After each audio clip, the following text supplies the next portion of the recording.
So I'm reading Henry Ford's biography right now, and I thought he had an interesting approach to how he thought about business that could be summarized as, market, product, process. The idea that first you need to focus on your market, who's gonna be buy your product. Then you got to focus on the product yourself, and that could expand to services depending on what you're in, and make the product as good as possible before you worry about marketing, funding, finance, all that type of stuff.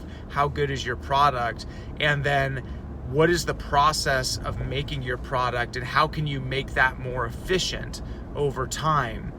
And his focus on the market with the Model T was on expanding his market by creating a product, not innovating a ton, but once he had a good product that people wanted, focusing on the manufacturing process in order to drive down the cost as much as possible to then expand his market. So you can see for a product like the automobile, how that's a virtuous cycle.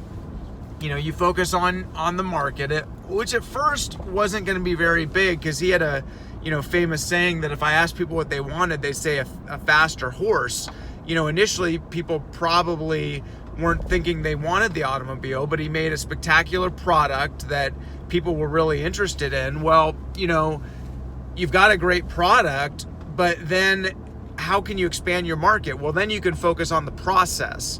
So by driving efficiency and driving down the amount of labor that it took to create the Model T. And it's interesting how he focuses on process, even things like, instead of slamming a chisel harder, can we make a sharper chisel and give it a light tap? So it's interesting how he thought about, making his process more efficient. But how can you make your process more efficient to drive down the cost of your product while retaining the same quality, so that you can expand and increase your market?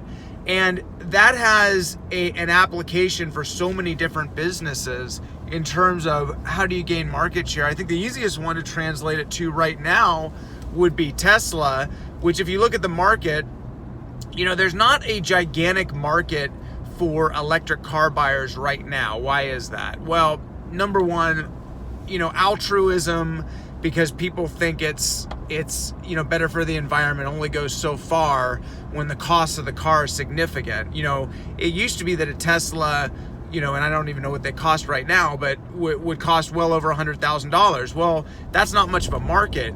But what Henry Ford would say is, if you design a good product and then you can work on creating it more efficiently without sacrificing quality, you can drive the cost down. And what Tesla is betting on is that they can drive the cost of producing their electric cars down while retaining the same quality, because they are essentially a luxury car manufacturer, and that's what makes them different. Well, if you take that back to the Model T was ridiculously expensive at first. I think it cost $25,000, and then the price got driven down and down and down and down.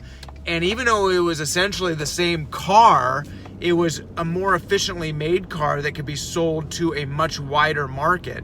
So it's a virtuous cycle of the market expands as you develop and create a great product, and you can manufacture it more cheaply.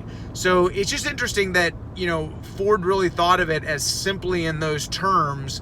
And, that obviously doesn't work for every single product, but it does work for a lot. I mean, even the iPhone, when that first came out, it was expensive and a lot of people couldn't afford it, but it's come down in terms of price, and there's been other things, but it's gone way up in terms of efficiency, in terms of features, while retaining the same general functions that it's always had. So just an interesting thing to think about, and some business wisdom from Henry Ford.